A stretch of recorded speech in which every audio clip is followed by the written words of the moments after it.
قد ايه احداث الانتخابات التركيه اللي شغاله اليومين دول ممتعه، كانك بتتفرج على دوري ابطال اوروبا كده.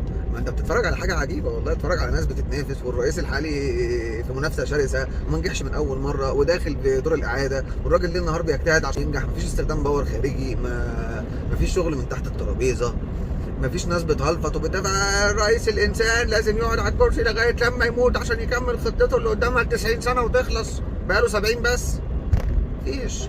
في ناس بكل ديمقراطيه رايحه بتختار عشان تحدد مصيرها اللي هتشيله نتيجه اختياراتها، ومش لازم اللي جاي يبقى كويس على فكره، حتى لو اللي جاي وحش بس ده اختيار الناس الحقيقي يشيلوا، اختيارهم كويس ينبسطوا. هي الفكره ان ده اختيار الناس. واحد بيفتكر كده عمره كله عدى ما حصلتش في حياته غير مره يتيمه ويا ريته شارك فيها.